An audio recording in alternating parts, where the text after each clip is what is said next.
Hi everyone, welcome back to మా ఇంటి vlogs. ఈరోజు నేను మా ఇంట్లో బెండకాయ కర్రీ చేశాను. నేను ఎలా చేశాను అనేది మీరు కూడా చూసేయండి. ముందుగా స్టవ్ వెలిగించుకొని ఒక ప్యాన్ పెట్టుకొని ప్యాన్ వేడైన తర్వాత ఒక 3 స్పూన్స్ ఆఫ్ ఆయిల్ని యాడ్ చేసుకోవాలి. ఆయిల్ వేడైన తర్వాత కొద్దిగా శనగపప్పు, కొద్దిగా మినప్పప్పు యాడ్ చేసుకొని మంచిగా దూరగా వేయించుకోవాలి. ఇవన్నీ వేగిన తర్వాత కొద్దిగా కరివేపాకు, ఆవాలు, జీలకర్ర, ఎండుమిర్చి యాడ్ చేసుకొని మంచిగా వేయించుకోవాలి.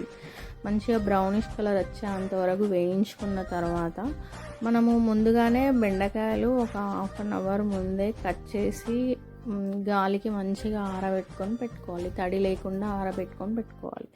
ఇలా చేయడం వల్ల బెండకాయలు అనేది జిగురుగా ఉండకుండా బెండకాయను కూడా యాడ్ చేసుకోవాలి. బెండకాయను యాడ్ చేసుకొని ఒక్కసారి కలుపుకోవాలి. అంతే, ఎక్కువగా కలపకూడదు. ఎందుకంటే బెండకాయ కర్రీని ఎక్కువగా కలిపితే అంతా చిరిగిపోతుంది. అందువల్ల నెమ్మదిగా ఒకసారి కలుపుకోవాలి. తర్వాత కొద్దిగా పసుపు యాడ్ చేసుకోవాలి. పసుపు యాడ్ చేసుకొని కొంచెం ఒకసారి మళ్ళీ కలుపుకొని ఒక మూత పెట్టేసి ఒక 10 మినిట్స్ అలా వదిలేయాలి.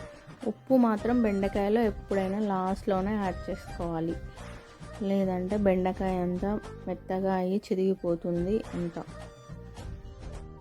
ఇలా మూత పెట్టేసుకొని ఒక 5 మినిట్స్ ఇలానే వదిలేయాలి. ఒక 5 మినిట్స్ తర్వాత ఆనియన్ని యాడ్ చేసుకోవాలి. ఇలా మధ్యలో ఆనియన్ని బెండకాయలో యాడ్ చేసుకోవడం వల్ల చాలా టేస్టీగా ఉంటుంది కర్రీ. మీరు కూడా ఒకసారి ట్రై చేయండి, చాలా బాగుంటుంది.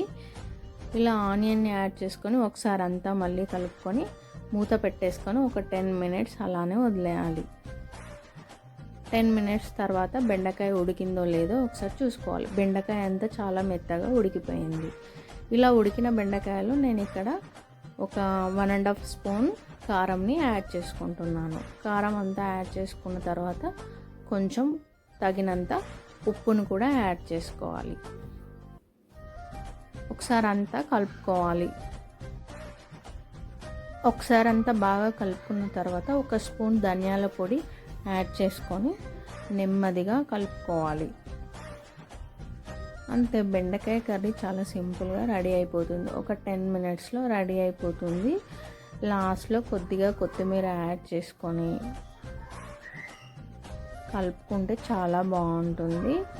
ఒకసారి మీరు కూడా ఇలా మీ ఇంట్లో ట్రై చేసి చూడండి, చాలా బాగుంటుంది కర్రీ. ఎలా వచ్చిందో కామెంట్ చేయండి. మీకు నచ్చితే లైక్ చేయండి, షేర్ చేయండి, కామెంట్ చేయండి, సబ్స్క్రైబ్ చేయండి. Okay, thank you, bye bye.